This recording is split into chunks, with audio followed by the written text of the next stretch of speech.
ওয়ালাইকুম বসে বল। তুই কম্পিউটার চালাতে পারিস? জি পারি। কম্পিউটার যদি চালাতে পারেও তাহলে ও পাস, তোর চাকরি হয়ে গেছে। না, আমি এই অফিসে চাকরি করবো না। কেন করবি না? যে অফিসে সবাই তুই তুই করে কথা বলে সেই অফিসে আমি চাকরি করবো না। তুই ফুটে যা যা। আসসালামু আলাইকুম স্যার। ওয়ালাইকুম বসে বল। কেমন আছিস? আলহামদুলিল্লাহ ভালো স্যার, আপনি কেমন আছেন স্যার? আপনি করে বললেই হবে না, তুই কি করে বলতে হবে। তুই প্রথম একটা ফাউল কাজ করে বসেছিস, সেই যে কোট টাইফাই লাগাই আছিস। এই অফিসটায় সবাই সাধু, যেরাম খুশিলাম ড্রেস করে আসতে পারে। এই যে দেখ ওদের যেরাম খুশিলাম একসময় কোট টাই সব বাদ দিয়ে দিচ্ছে। এখানে সবাই সবাই ঠিক করে দেবে। তুই পাস করে যাবে, শুধু একটা কাজ যদি করতে পারিস, তুই যদি আমাদের তুই করে বলতে পারিস, বলতে যে কোনো একটা কথা তুই করে বল। আরে আমার চাকরিটা খুব দরকার, আর আমার চাকরিটা দিয়ে দে।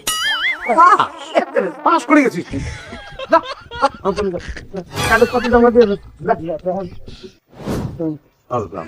আচ্ছা, তুই বেল্ট বাঁধিছিস কোমরে, এই প্যান্ট কি তোর নিজের না তোর বড় ভাই না তোর বাবার?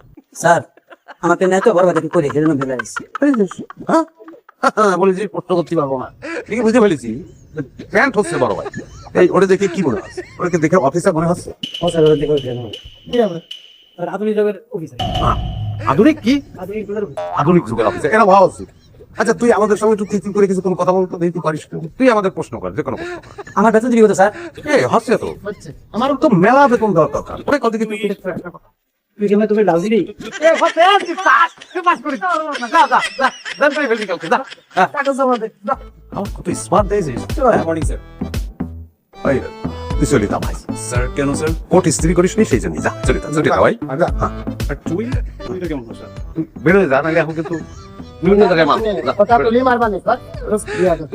আবার তুই এবার কি আমরা যাও।